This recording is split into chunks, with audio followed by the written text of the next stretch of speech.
Hello everyone, and welcome to today's webinar on goal setting, and thank you all for joining us.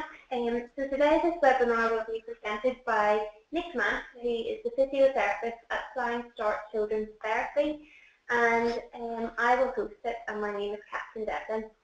So if throughout the webinar you have any questions, you can type them into the comments box just on the right hand side of your screen, and we'll answer them as we go throughout the webinar. So I'll just pass over to Nick. Is that all right, Nick? Yep, that's absolutely fine. So hello everybody, I'm Nick, and welcome to today's webinar. So we'll go over briefly what the aims of today's webinar are. It's going to be a brief introduction for SMART and GAS goals, basically. So what the acronyms stand for, how they can be used, and how a collaborative approach between the child and parent is, between families and therapists is the best way of setting a goal. But that they can also be used with schools and at home, however, really. But also the importance of reviewing goals and updating them, and how you can use SMART and GAS goals to progress through skills of a child. So as part of my NHS work, we had to set goals for every single child, and initially I thought it was a little bit of a paper exercise, if I'm brutally honest, because I think it's better to set it at appropriate times and things. However, progressing through, I can see how much more useful they are. So initially, I would thought that there was the reason we set goals was because it was seen as best practice. It evidences your practice as to everyone that observes you that you're performing well, but it's also useful as a supervision tool because it leads in with treatment planning. For parents, I thought it was useful because it ensures that everyone around the team is working towards the same targets, so parents can tell others what goals they're working towards, but also it's the easiest way of seeing the progress your child is making. But it's not simply setting a goal, it's setting good goals. So a good goal, or the gold standard, is seen as a SMART goal, because every business, NHS in particular, loves a good acronym. So SMART goals are specific, measurable, achievable, realistic, and timed. It was seen as most effective because it followed the set pathway which everyone could follow. So what is a specific goal? So for a goal to be specific, it has to be set particularly for your child. So following an assessment, targeting a long-term outcome maybe, even short-term, it is following an assessment tailored towards your child's current level of ability and activity. So that's why the goal is needed, that's why the assessment is needed. The goal, where possible, depending on the child's age and level of understanding, it should include the child's wishes. So that's somewhere where we often fall down as we work towards what we think is appropriate for that child and what our beliefs are, and we often forget to take the child's opinion into account, and that's a mistake we shouldn't make but often do.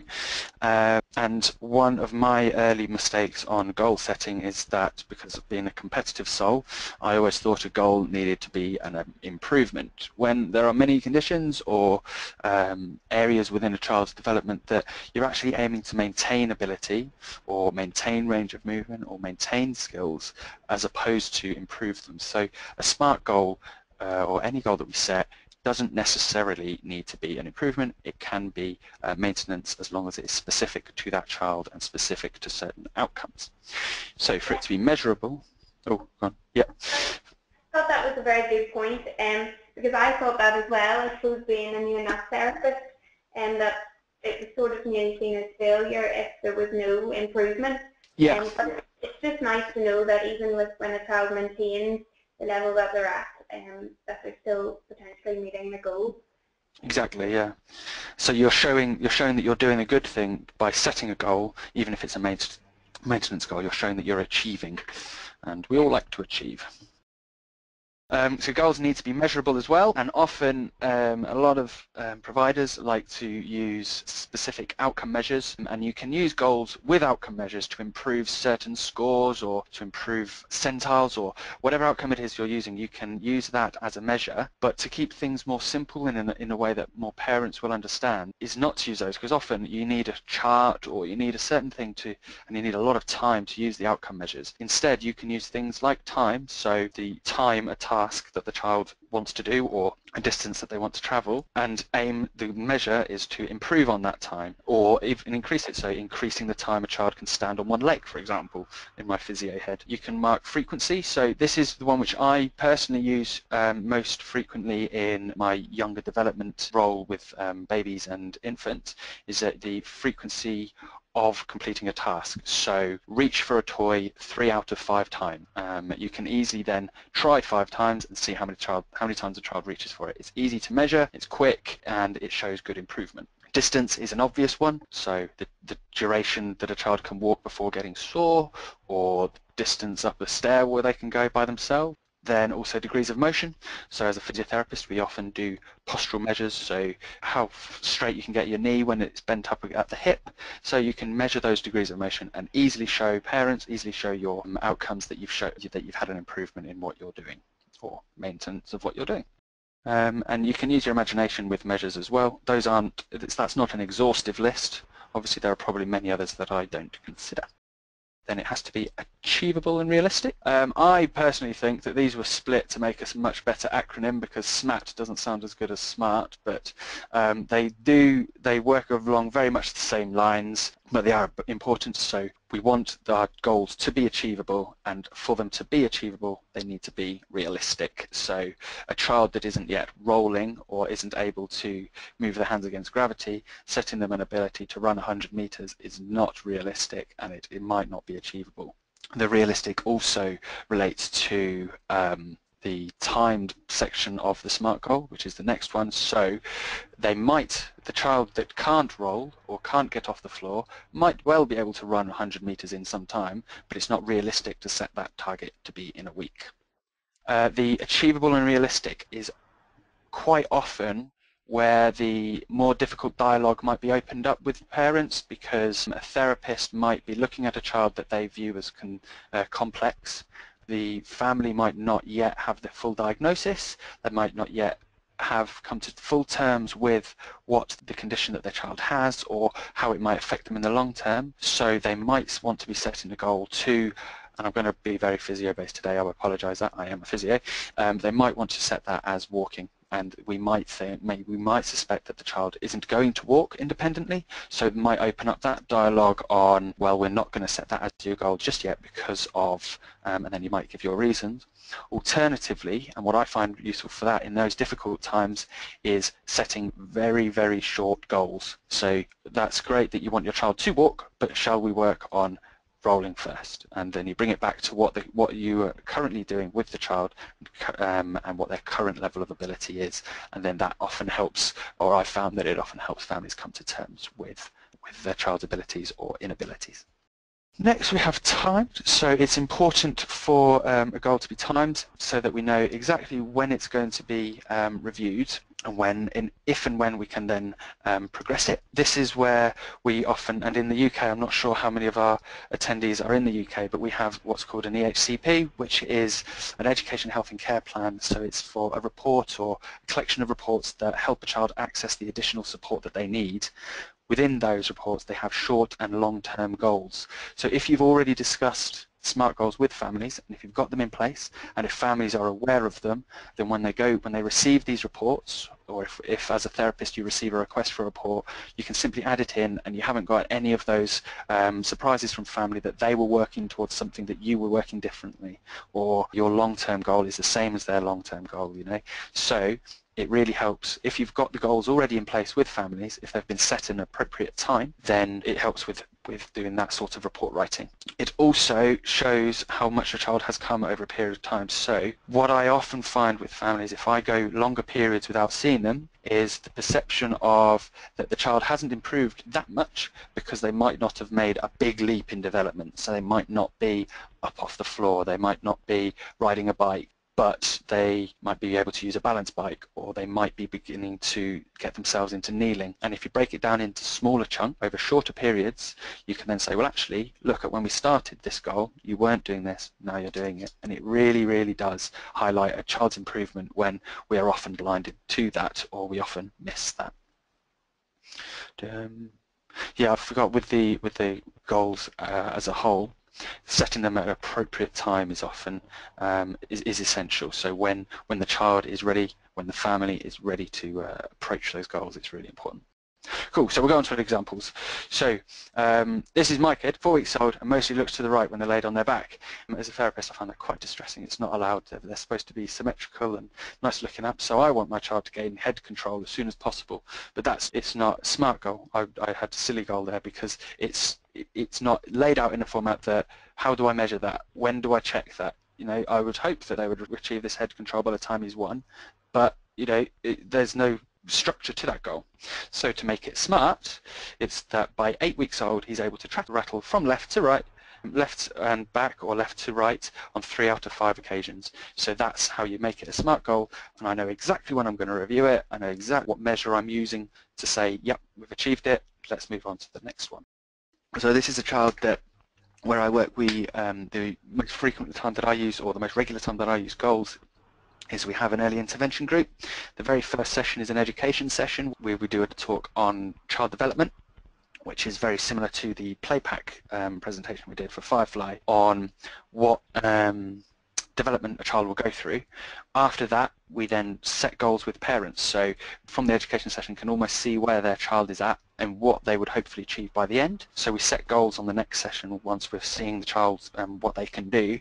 And this parent had been through one block and was on their next one, so was very used to setting goals. So when they came to the block, they had recently been able to roll. They were sitting independently but not able to get themselves there. They were showing good improvement over a long period of time. It was just very, very slow, which was quite common with premature babies. He could hold himself in a crawling position if he was placed there for about 2 to 5 seconds, but he would very quickly lower his legs out to the side and flop onto his front.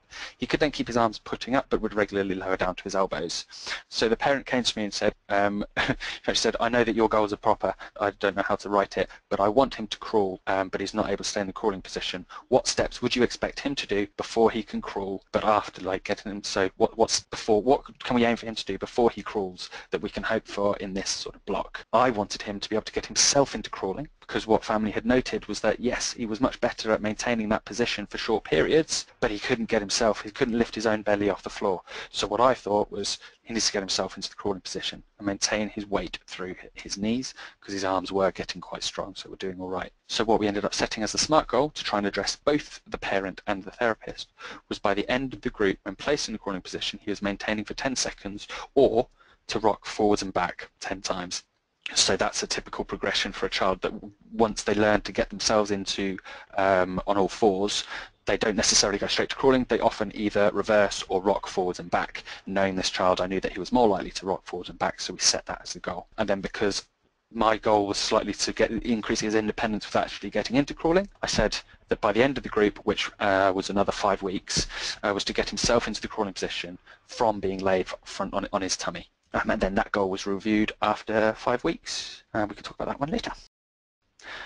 So example 3 was when it doesn't necessarily go to plan always, and it's not always easy setting goals, and it can be very, very difficult, and I apologise if this is a bit close to home to any parents watching, but it was a child, 1-year-old, with significant developmental delay but no diagnosis, and that's often one of the hardest things we have with both. It's hardest for therapists because it's hard to know what we can and can't say, but it's much, much harder for families, and it's just not a nice place to be. He was initially treated for hip dysplasia, so he was basically born with slightly dislocated hips, but he was treated with a spiker, so put into cast with his legs out to the side. He's a year old and unable to independently move into sitting. He was not using his hands in sitting. He was starting to roll, but this was supported by family, and we hadn't actually seen it yet. We hadn't really seen much independent movement at all. But when we placed him on his tummy, he could push up onto his arms, but he wasn't going into crawling position. The problems that we had at this point, and we were trying to set goals to target our therapy and get parents more on board, but they hadn't actually come to terms with the fact that the child had a lasting condition. The consultant that was seeing the child at the time hadn't completed any tests, and they hadn't liaised effectively with the other professionals in care. So we had sent a report to the consultant, but they hadn't actually taken that in or spoken to the parents about it. And because the parents were very apprehensive, they just tried to calm them and said that all this delay might be due to the early casting of the legs, and that was very, very unlikely to be the case. So at this point, we hadn't set the goals. We hadn't. We tried to, but we hadn't gotten there. But it's what were we all thinking? What was going through the sort of the parents and the child's heads? It was, well, they just kept saying they wanted their child to walk. You know, that was their main thing. And I think because their child had been in a cast, they saw that there was something wrong with the legs, and they frequently said, you know, their arms are strong, but the legs are weak. And it's not that they were necessarily weak; it's that he hadn't used them. He didn't know how to use them. But they just really kept focusing on that walking. The child, he was quite reluctant with any handling, and with more probing with family, they found that it wasn't actually just the fact that it was therapist handling. He just didn't like being grabbed. He didn't like being held as much. He was very much a hands-off baby. But we were thinking we wanted him to start moving more, and with any luck, he would crawl. We would, would happily bypass crawling at this stage if we could get him up and moving. But we just needed him to move more. So what did we do, or what happened? Unfortunately, there was a bit of a breakdown in activity, so all the advice, and I, as you imagine from this, I talk a lot. I try and educate and teach and tell exactly why I'm doing certain activities, and the occupational therapist that I was with did exactly the same thing. You know, everything was fully explained. Parents weren't ready to take it.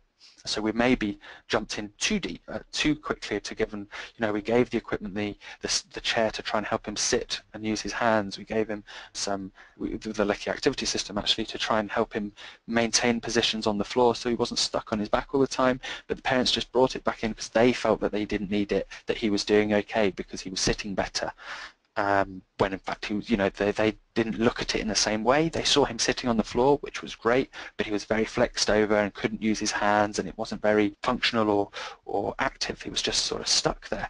But they felt because he was doing that, he didn't need the chair. Advice that we'd previously given to parents wasn't followed, so I'd gone in detail as to why I would advise against a baby walker and a door bouncer for this. Well, I advise it against for every child, but especially children who are delayed. But all they saw in their head was that it got the child in a standing position, so they used it, and they used it frequently, which actually caused some poor movement patterns with the child. When stood, he was on his toes a lot. His hips were outturned a lot more than we would have expected. So being in those positions really didn't help him. The report that we'd sent to the lead medic wasn't read, so when they saw the parents again, they'd said, oh, we think everything's fine, which then in turn delayed any progress that we'd made for any treatment to put in place, but also delayed any investigations that the medics could do. So when the parents brought all the equipment back and we had all this discussion, so we had a long discussion with the parents. The dad had sort of said that maybe the delay was still down to the cast. We didn't feel that that was the case at that time. We thought that there is something underlying, so we had a long discussion again on why we were doing certain activities, but we also pulled back on what we were doing. So instead of tackling all things, we listened more to what the parents were telling us, to what their real goals were, which obviously was walking. I knew that the stuff that we were doing on the floor with the crawling would be working towards the walking, but they weren't ready for that. So we put other things in place to help the child walk. As we didn't have a walking frame there and then, I gave other methods to help the child walk so that it discouraged the parents from using the walking frame. I gave them lots of baby walker, not walking frame. We like walking frames, we give them out. It's baby walkers we don't like. So we gave him some treatment ideas on how to be a bit hands-off, so using a towel around the front of his chest and lifting up underneath his arms, so gave him the opportunity to take steps and walk a bit forwards. He liked it because it wasn't a person holding him. He felt that he was secure, started taking a couple of steps, was much happier. Did the same with crawling and tried to encourage a natural crawling pattern, but either way we got him to take some weight through his hands and knees. And we got parents on a little bit bored with doing those sorts of things, even if it was without the set therapy equipment. So we set the goal with them then, and this is all sort of not rebuilding bridges, because it wasn't an entire breakdown. They still attended, they still understood what we were saying. We were the only ones that were saying we need to do something, and so they were a bit concerned about that and wanted us to be wrong. But setting the goal with them to be, when supported in standing with a towel underarm, to take 5 controlled steps. So instead of just lifting up our legs and flailing everywhere, to actually look like he was taking a controlled steps. And it was to be completed and it was actually the next review that we booked in, which was 4 weeks away. So we set that, and then in the meantime of that, discussed other bits, so maybe a walking frame that we could give so that it would again replace the baby walker and it gets them upright. And in that time I've been working on trying to get more equipment that they would actually accept and would be better, more constructive to his development.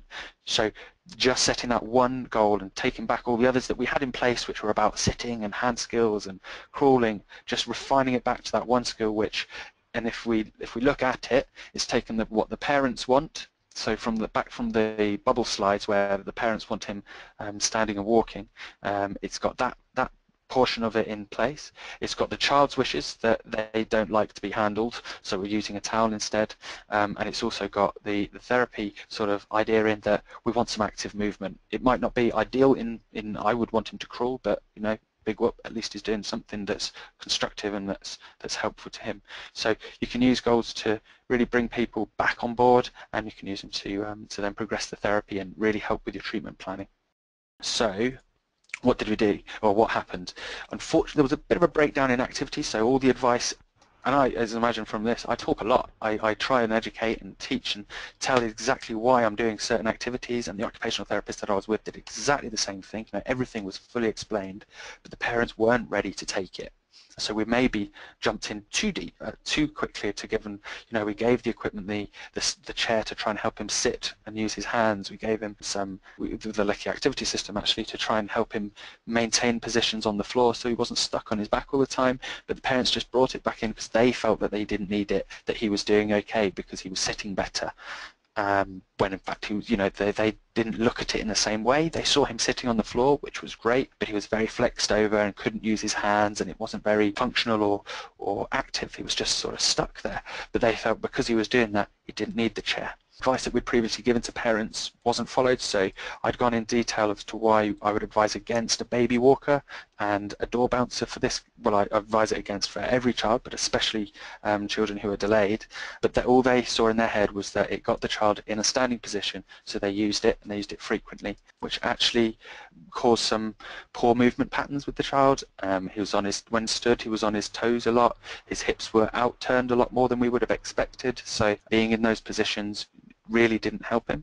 The report that we'd sent to the lead medic wasn't read, so when they saw the parents again, they'd said, "Oh, we think everything's fine," which then in turn delayed any progress that we'd made for any treatment to put in place, but also delayed any investigations that the medics could do. So what we did, when the parents brought all the equipment back and we had all this discussion, so we had a long discussion with the parents, and the dad had sort of said that maybe the delay was still down to the cast. We didn't feel that that was the case at that time. We thought that there is something underlying, so we had a long discussion again on why we were doing certain activities, but we also pulled back on what we were doing. So instead of tackling all things, we listened more to what the parents were telling us, to what their real goals were, which obviously was walking. I knew that the stuff that we were doing on the floor with the crawling would be working towards the walking, but they weren't ready for that. So we put other things in place to help the child walk. You know, as we didn't have a walking frame there and then, I gave other methods to help the child walk so that it discouraged the parents from using the walking frame. I gave them lots of baby walker, not walking frame. We like walking frames, and we give them out. It's baby walkers we don't like. So we gave him some treatment ideas on how to be a bit hands-off, so using a towel around the front of his chest and lifting up underneath his arms, so gave him the opportunity to take steps and walk a bit forwards. He liked it because it wasn't a person holding him. He felt that he was secure, started taking a couple of steps, was much happier. Did the same with crawling and tried to encourage a natural crawling pattern, but either way we got him to take some weight through his hands and knees. And we got parents on a little bit bored with doing those sorts of things, even if it was without the set therapy equipment. So we set the goal with them then, and this is all sort of not rebuilding bridges, because it wasn't an entire breakdown. They still attended, they still understood what we were saying. We were the only ones that were saying we need to do something, and so they were a bit concerned about that and wanted us to be wrong. But setting the goal with them to be when supported in standing with a towel underarm to take 5 controlled steps, so instead of just lifting up our legs and flailing everywhere, to actually look like he was taking a controlled steps, and it was to be completed and it was actually the next review that we booked in, which was 4 weeks away. So we set that, and then in the meantime of that discussed other bits, so maybe a walking frame that we could give so that it would again replace the baby walker and it gets them upright. And in that time I've been working on trying to get more equipment that they would actually accept and would be better, more constructive to his development. So just setting that one goal and taking back all the others that we had in place, which were about sitting and hand skills and crawling, just refining it back to that one skill, which, and if we look at it, it's taken what the parents want. So back from the bubble slides where the parents want him standing and walking, it's got that portion of it in place. It's got the child's wishes that they don't like to be handled, so we're using a towel instead, and it's also got the therapy sort of idea in that we want some active movement. It might not be ideal in I would want him to crawl, but you know, big whoop, at least he's doing something that's constructive and that's helpful to him. So you can use goals to really bring people back on board, and you can use them to then progress the therapy and really help with your treatment planning.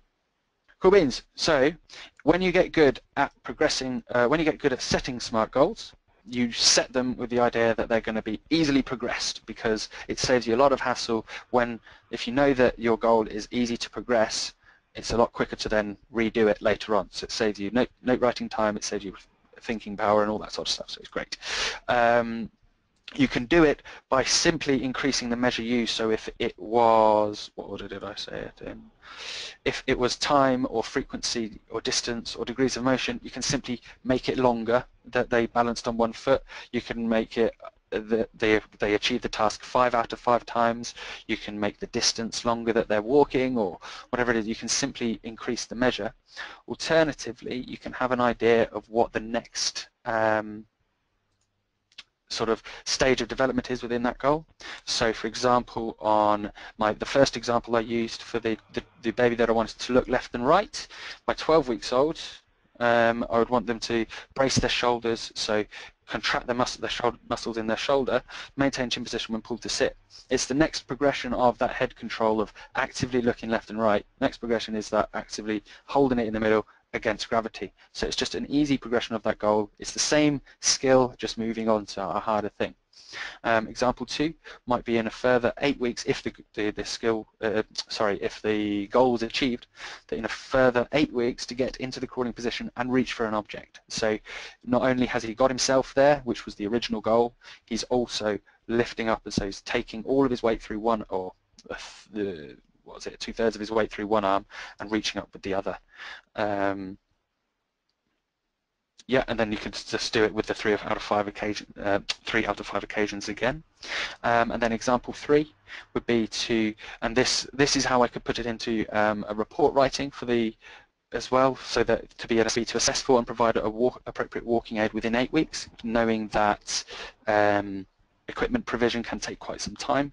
It would be at least provide the assessment in 8 weeks, and then walking within it to take 5 independent steps. So that might be a little bit of a longer term goal. So I've got the short term goal to be an assess and provide it, the long term goal to be when he's walking in it to take 5 independent steps, and then to make it measurable and timed, to make it timed, we said 4 weeks after provision. Whew. So moving on, what does a SMART goal need? Well, it needs the accurate assessment by a trained professional looking at specific areas of developer need. And that's if you're setting a collaborative goal with your therapists.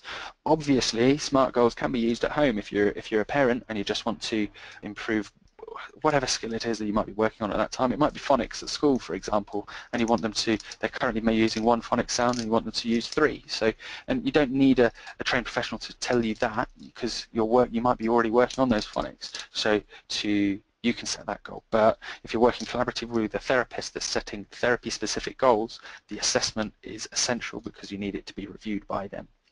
You need a good relationship with your therapists, and you need the open and honest communication, because if going back to that third example, we'd previously set the goals, and parents just didn't feel comfortable to say, well, you know, they wanted to work on something different, or they just weren't on board with it. And we weren't open enough to say to them, I don't think you're working with us. Is there anything we can do to make it better for you? You know, so it needs that good relationship with the therapists, or with whichever professional is setting the goal. You need effective treatment planning. So if you're working towards a set goal, but none of your treatments are going to help with it, then you're not going to achieve the goal. So it does work very much in line with the treatment planning. So I wouldn't necessarily work on a walking activity if all the stuff that I was doing was sitting. and it also needs time. So when you've got a caseload of 80 odd children and your manager comes to you and says you need a goal for every single child, it's going to take time. So the best way would be to set them at the individual appointment with the children rather than sitting down and setting them all at once, and they need to be collaborative.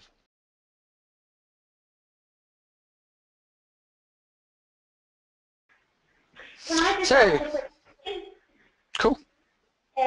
Just on the SMART goals, would you mind just summarising it briefly just for parents on how they can maybe set a simple goal at home without including a therapist?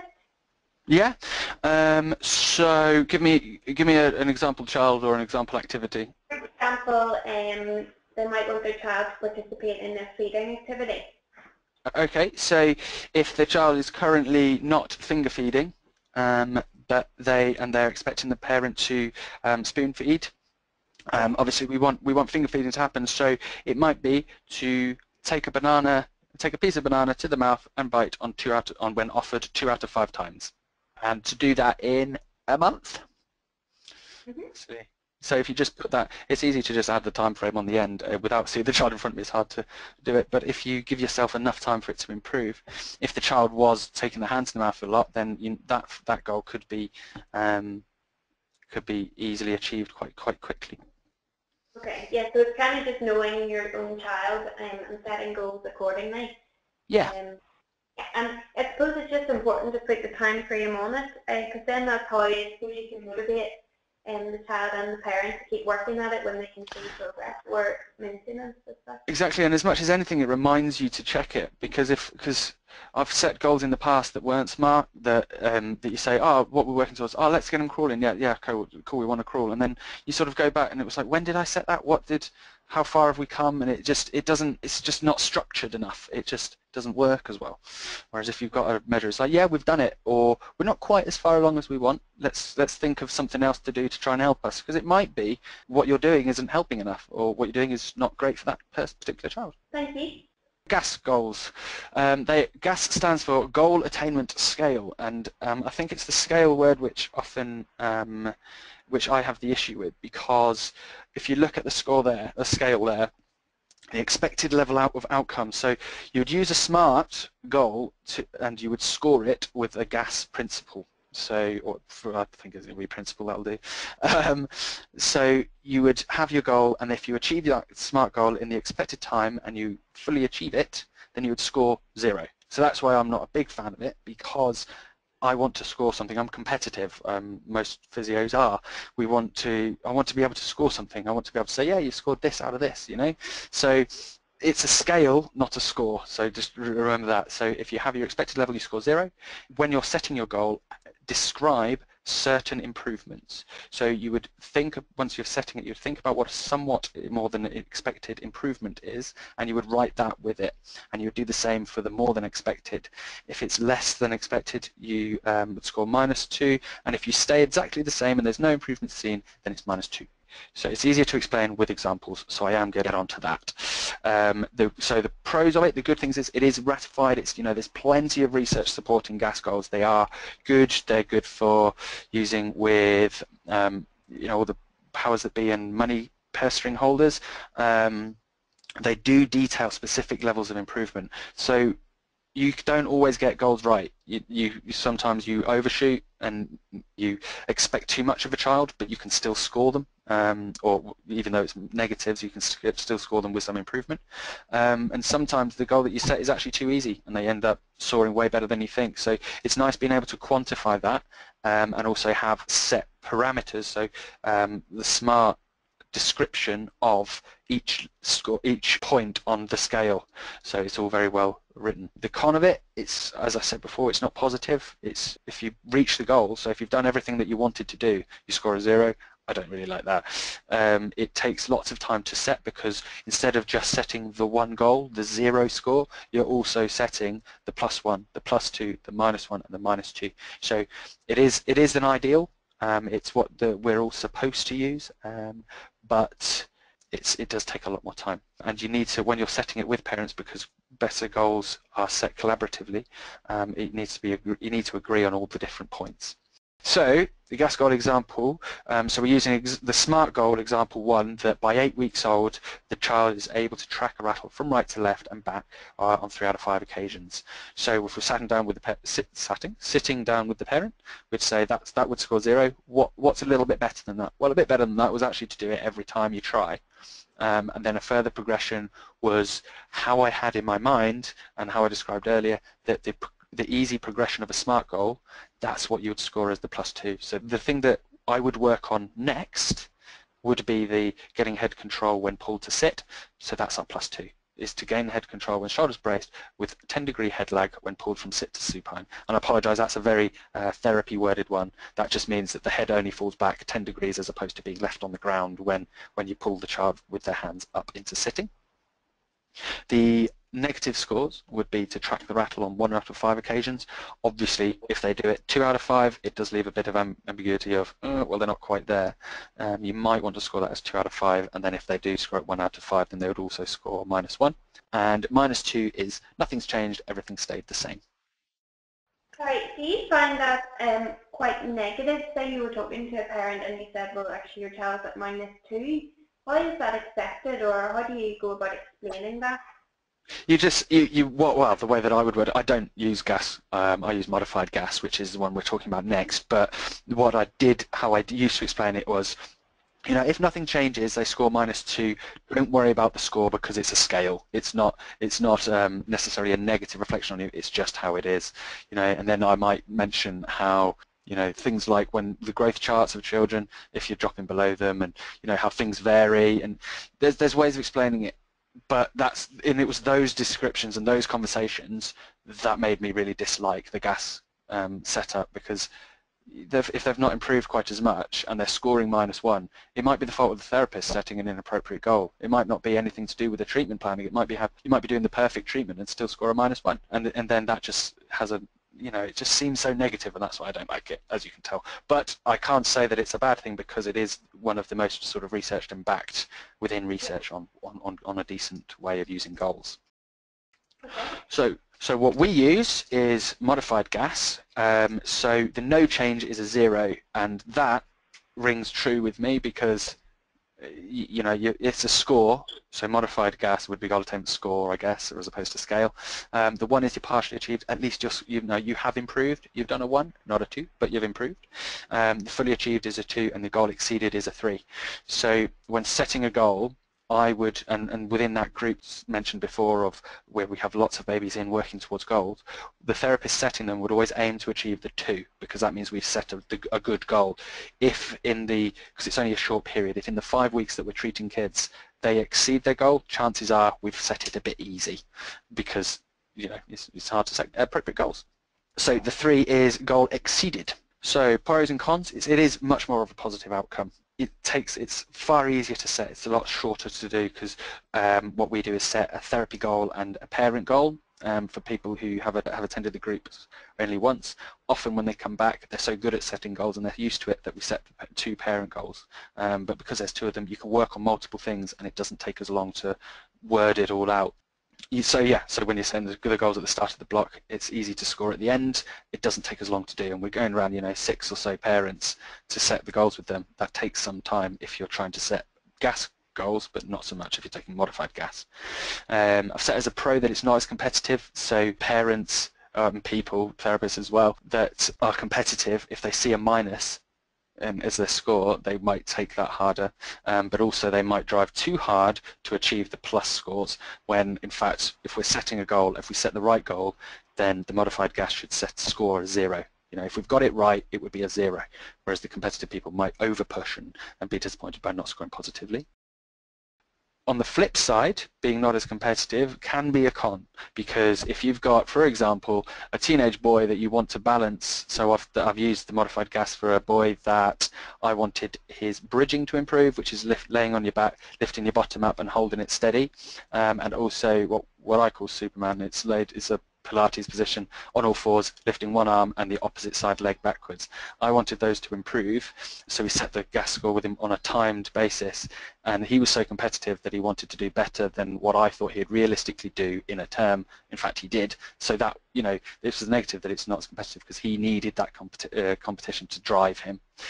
It can be more subjective with the scoring, so when I go on the example, it's because you've not got a description on the +1, the +2, the -1 and the -2, it's a bit more ambiguous on how it's scored, and it's not recognised, you know, it's not got the research, as far as I could find, it's not got the research behind it saying that it's good to use, so you couldn't use it to justify a service, for example. So the example we're going to use is the SMART goal example 2. So by the end of the group, when placed in crawling positions, either maintain for 10 seconds and rock backwards or rock backwards and forwards 10 times. So what actually happened at the end of that group, he was achieved it and he got it bang on, you know, he literally got to 10 seconds, maybe a little bit more, and then he would flop to the floor. So we set an appropriate goal.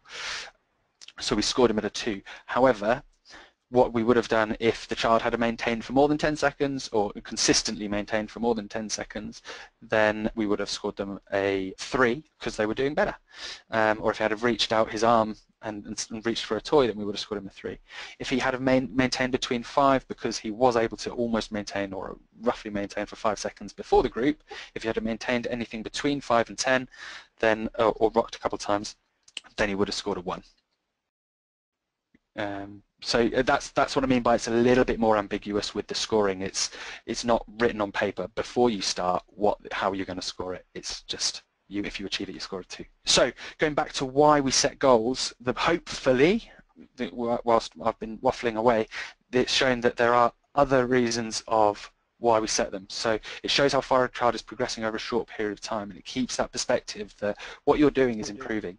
So especially for the children that improve slowly, so the premature baby that I mentioned before, his mum often thought that he wasn't improving that much initially before setting goals, but now she actually sets sort of, not quite SMART, but almost, goals on his therapy, and they are really keen, and so they work towards things, and they will come to you and say, look, we set this is what he's done, and it really sort of puts into perspective how much a child might be improving.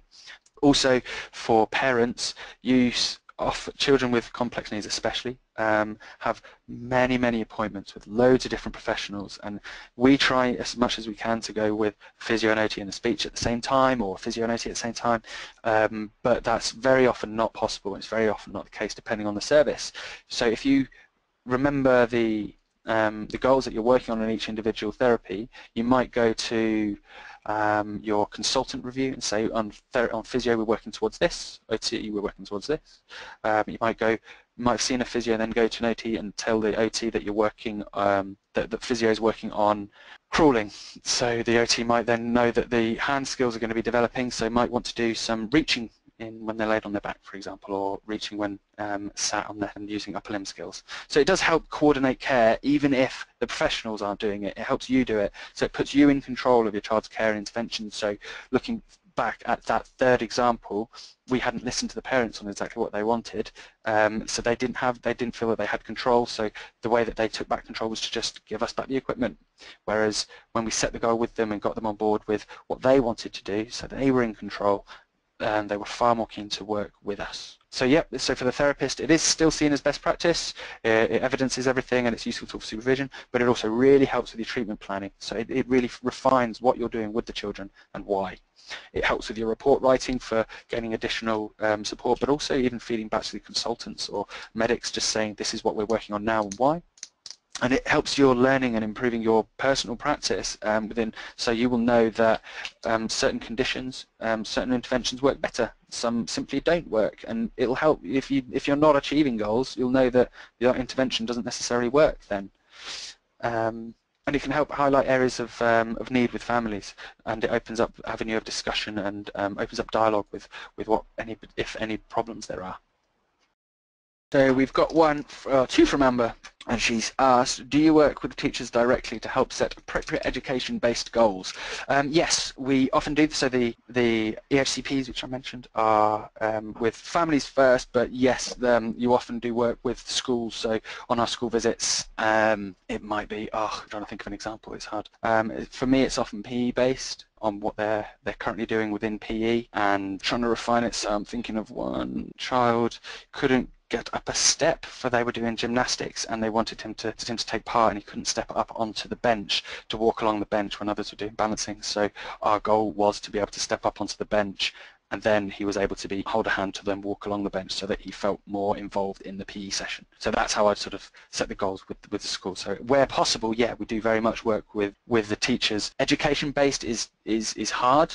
Linking it with PE is how I would do it, but it's often we're working on quite different things. So I'm not sure what you mean for that one. Hopefully that answers your question. Feel free to write more if you want me to clarify anything. And then you've also written, in the US, physios are related service, so we don't write goals specifically. We have to piggyback on the goal we can work with. So I think they maybe are just going with goals that maybe the doctor has set or consultant. Right, okay. So the teacher has to write the goal. Okay, so, but that doesn't limit you from working with the family, or do you work with the family? Yeah, so you can set the goal just with the family, and if you want, completely ignore the education if there's something that you're wanting to work on. I wouldn't advise it because it's best to get schools on board. But yeah, you can set the goal independently. It doesn't have to be very formal. It can be what they're working on, but you can informally still set a SMART goal on what you're particularly working on. Yeah, so you use your physio objectives and set them as SMART goals. Does that help, I hope? Thanks, Nick. I think that is possibly, there's nothing at the minute, but if anyone does have any questions, Nick's email address and also my email address are on the final slide, and feel free just to send through any questions that you might have with regards to setting for your child. Yeah, happy to answer anytime. Okay, so thank you very much, Nick, for joining us. I think that was very useful for both parents and therapists. Okay. Well, I hope so. All right, chat soon. Excellent. Cheers. Bye-bye, everybody.